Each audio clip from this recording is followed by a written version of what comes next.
ಓಂ ಶ್ರೀ ಗುರುಭ್ಯೋ ನಮಃ. ಎಲ್ರಿಗೂ ನಮಸ್ಕಾರ. ಸನಾತನವಾಣಿ ಯೂಟ್ಯೂಬ್ ಚಾನೆಲ್ಗೆ ಸ್ವಾಗತ. ನಾವು ಇವತ್ತಿನ ದಿನ ಅಪರ ಏಕಾದಶಿ ಆಚರಣೆಯನ್ನು ಮಾಡ್ತಿದ್ದೀವಿ. ವೈಶಾಖ ಮಾಸದ ಕೃಷ್ಣ ಪಕ್ಷದಲ್ಲಿ ಬರುವಂತಹ ಏಕಾದಶಿಯನ್ನು ಅಪರ ಏಕಾದಶಿ ಅಥವಾ ಅಚಲ ಏಕಾದಶಿ ಅಂತ ಕರೆಯಲಾಗುತ್ತೆ. ಇನ್ನು ಈ ಒಂದು ಏಕಾದಶಿಯ ಆಚರಣೆಯನ್ನು ಇವತ್ತು ಮಾಡೋದ್ರಿಂದ ಇವತ್ತು ನಾವು ಬ್ರಹ್ಮಾಂಡ ಪುರಾಣದಲ್ಲಿ ಉಲ್ಲೇಖವಾಗಿರುವಂತೆ ತ್ರಿವಿಕ್ರಮ ರೂಪವನ್ನು ಪೂಜೆಯನ್ನು ಮಾಡಬೇಕು. ಹಾಗೆ ತ್ರಿವಿಕ್ರಮ ಅಂದರೆ ವಾಮನ ರೂಪದ ಅವತಾರವನ್ನು ಆರಾಧನೆಯನ್ನು ಮಾಡಬೇಕು ಅಂತ ಹೇಳಲಾಗುತ್ತೆ. ಇನ್ನು ಪ್ರತಿಯೊಂದು ಏಕಾದಶಿಗೂ ಕೂಡ ಅದರದ್ದೇ ಆದಂಥ ಮಹತ್ವವಿದೆ. ಹಾಗೆ ಒಂದು ವ್ರತಕಥೆಯೂ ಕೂಡ ಇದೆ. ಹಾಗಿದ್ರೆ ಈ ಒಂದು ಅಪರ ಏಕಾದಶಿಯ ವ್ರತಕಥೆ ಏನಿದೆ ಅಂತ ಈ ವಿಡಿಯೋದಲ್ಲಿ ತಿಳಿಯೋಣ. ಈ ಒಂದು ವ್ರತಕಥೆಯನ್ನ ಶ್ರೀಕೃಷ್ಣ ಪರಮಾತ್ಮ ರಾಜ ಯುಧಿಷ್ಠಿರನಿಗೆ ಹೇಳ್ತಾರೆ. ಹಿಂದೆ ಧರ್ಮನಿಷ್ಠನಾದ ಮಹಿಧ್ವಜನೆಂಬ ರಾಜನಿದ್ದ. ಆತನಿಗೆ ವಜ್ರಧ್ವಜವೆಂಬ ದುಷ್ಟ ಹಾಗೆ ವಂಚಕನೆನಿಸಿದಂತಹ ತಮ್ಮನಿದ್ದ. ವಜ್ರಧ್ವಜನಿಗೆ ಅಣ್ಣ ಮಹಿಧ್ವಜನನ್ನು ಕಂಡರೆ ಆಗ್ತಿರಲಿಲ್ಲ. ಹೀಗಾಗಿ ಆತ ಅಣ್ಣನನ್ನು ಕೊಂದು ಒಂದು ಅಶ್ವತ್ಥ ಮರದ ಕೆಳಗೆ ಸುಟ್ಟು ಹಾಕಿದ. ಈ ರೀತಿಯ ಕೆಟ್ಟ ಸಾವು ಪಡೆದಂತಹ ಮಹಿಧ್ವಜ ಪಿಶಾಚಿಯಾದ. ಅದೇ ಗಿಡದ ಮೇಲೆ ಕುಳಿತು ಜನರಿಗೆ ತೊಂದರೆ ಕೊಡಲು ಆರಂಭಿಸಿದ. ಒಮ್ಮೆ ಆ ಮಾರ್ಗವಾಗಿ ಧೂಮ್ರ ಎಂಬ ಋಷಿಗಳು ಆ ಒಂದು ಸ್ಥಳಕ್ಕೆ ಹೋಗ್ತಾರೆ. ಅವರಿಗೆ ಆ ಪಿಶಾಚಿ ಯಾರು, ಹಾಗೆ ಈ ಒಂದು ಪಿಶಾಚಿ ಜನ್ಮವನ್ನು ಪಡೆಯೋಕ್ಕೆ ಕಾರಣ ಯಾರು ಮತ್ತು ಈ ಗತಿ ಯಾಕೆ ಅವನಿಗೆ ಬಂತು ಅಂತ ತಮ್ಮ ತಪಶಕ್ತಿಯಿಂದ ತಿಳಿಯುತ್ತೆ.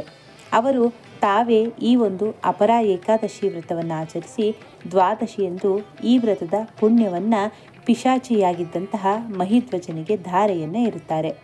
ಮಹಿಧ್ವಜ ಪಿಶಾಚ ರೂಪದಿಂದ ಮುಕ್ತಿಯನ್ನು ಹೊಂತಾನೆ.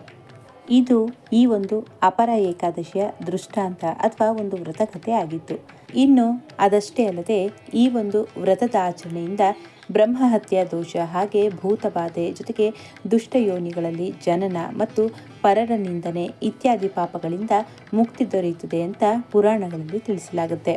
ಹಾಗಾಗಿ ನಾವೆಲ್ಲ ಈ ಒಂದು ಅಪರ ಏಕಾದಶಿ ಆಚರಣೆಯನ್ನು ಮಾಡ್ತಿದ್ದೀವಿ. ಹಾಗೆ ಇವತ್ತಿನ ದಿನ ಈ ಒಂದು ವ್ರತಕಥೆಯನ್ನು ಕೇಳೋದ್ರಿಂದ ಹಾಗೆ ಈ ಒಂದು ಅಪರ ಏಕಾದಶಿಗೆ ಸಂಬಂಧಪಟ್ಟಂತೆ ಶ್ರೀ ವಿಷ್ಣುವಿನ ಇನ್ನೊಂದು ಅವತಾರವಾದಂತಹ ವಾಮನ ಅವತಾರವನ್ನು ಪೂಜಿಸೋದ್ರಿಂದ, ಇನ್ನು ವಾಮನ ಅವತಾರವನ್ನು ನಾವು ನೆನೆಯೋದ್ರಿಂದ ಎಲ್ಲ ಪಾಪಗಳಿಂದ ಮುಕ್ತನಾಗುತ್ತಾರೆ ಅಂತ ಹೇಳಲಾಗುತ್ತೆ.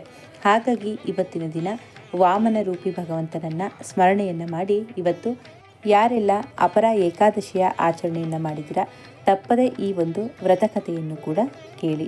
ಇನ್ನು ಯಾರೆಲ್ಲ ಈ ಒಂದು ಅಪರ ಏಕಾದಶಿಯ ಆಚರಣೆಯನ್ನು ಮಾಡಿರ್ತೀರ ನಾಳೆ ದಿನ ಪಾರಣೆಯನ್ನು ಕೂಡ ಮಾಡೋದು ಬಹಳ ಮುಖ್ಯ ಆಗುತ್ತೆ. ಹಾಗಾಗಿ ನಾಳೆ ದಿನ ಪಾರಣೆಯ ಸಮಯ ನಾಳೆ ಗುರುವಾರ ಬೆಳಗ್ಗೆ 5:55 7:30 ಕೂಡ ಪಾರಣೆಯ ಸಮಯ ಇದೆ. ಈ ಸಮಯದಲ್ಲಿ ನೀವು ಉಪವಾಸವನ್ನು ಮುರಿಬಹುದು.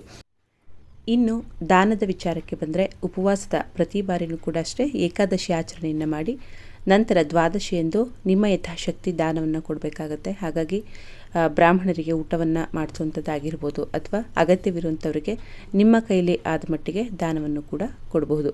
ಅಥವಾ ಈ ಒಂದು ಪಾರಣೆಯ ಸಮಯಕ್ಕೂ ಮುಂಚೆ ದಾನವನ್ನು ಕೊಡಲಿಕ್ಕೆ ಸಾಧ್ಯ ಆಗಿಲ್ಲ ಅಂದರೆ ದಾನದ ವಸ್ತುವನ್ನು ತೆಗೆದಿಟ್ಟು ಸಂಕಲ್ಪವನ್ನು ಮಾಡಿ ನಂತರನೂ ಕೂಡ ಹೋಗಿ ನೀವು ದಾನವನ್ನು ಕೊಡಬಹುದು. ಇದಿಷ್ಟು ಕೂಡ ಅಪರ ಏಕಾದಶಿಯ ಬಗ್ಗೆ ಮಾಹಿತಿಯಾಗಿತ್ತು. ಇಂದು ಎಲ್ಲರೂ ಕೂಡ ಅಪರ ಏಕಾದಶಿ ಆಚರಣೆಯನ್ನು ಮಾಡೋಣ. ಮಾಹಿತಿ ಅನುಕೂಲ ಆಗಿದ್ದರೆ ಬೇರೆಯವ್ರಿಗೂ ಕೂಡ ಶೇರ್ ಮಾಡಿ. ಮತ್ತೆ ಮುಂದಿನ ವಿಡಿಯೋದಲ್ಲಿ ಸಿಗ್ತೀನಿ. ಧನ್ಯವಾದಗಳು.